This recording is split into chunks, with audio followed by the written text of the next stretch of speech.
খোপটা হয় নাড়ো নাড়ো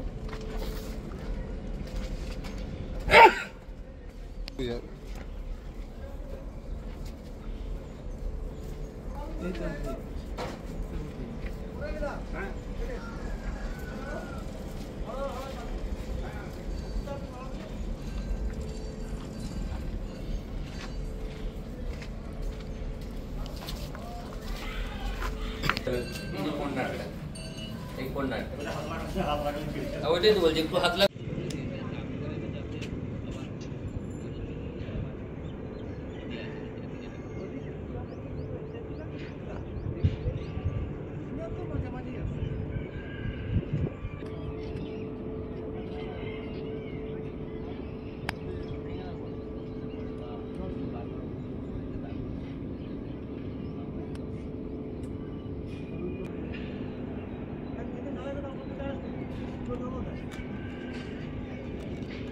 নিম্নমানের সামগ্রী দিয়ে স্কুল বিল্ডিং বানানো হয়েছে, বাচ্চাদের যে কোনো মুহূর্তে সমস্যায় পড়তে হতে পারে। কি বলবেন? আপনাদের কাছে অভিযোগও জানিয়েছে, এরকম দাবি করছে গ্রামবাসীরা, কি বলবেন?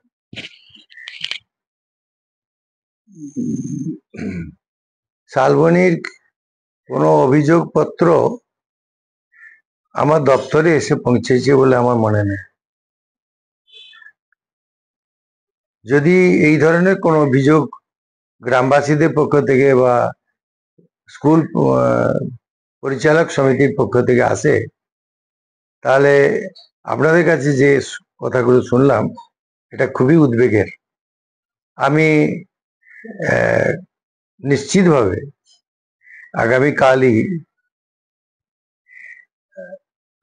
এই ব্যাপারে খোঁজ খবর নিয়ে পরে জানাবো। যদি এরকম কোনো ঘটনা ঘটে থাকে তাহলে প্রয়োজনীয় আইনানুগ ব্যবস্থা গ্রহণের জন্য আমি জানাবো আমার দপ্তরকে। এ ধরনের অভিযোগ মানে যেখানে বাচ্চাদের জীবন জড়িয়ে রয়েছে, এই অভিযোগ তো অত্যন্ত গুরুতর। না, নিশ্চিত গুরুতর অভিযোগ।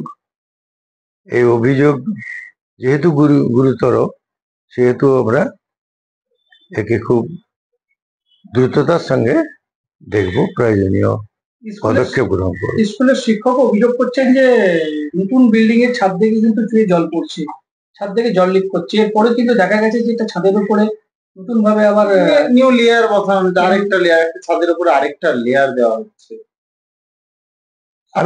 খতিয়ে দেখবেন? আমি কালকেই ক্ষতি দেখবো, দেখে প্রয়োজনীয় ব্যবস্থা নেব। ফলে আমরা বারণ করেছিলাম যে এই গুটি চলবে না। ওই গুটিকে কাজ করেছে, হাতে ভেঙে যাচ্ছিল, সেগুলো বেছে বেছে করেছিল।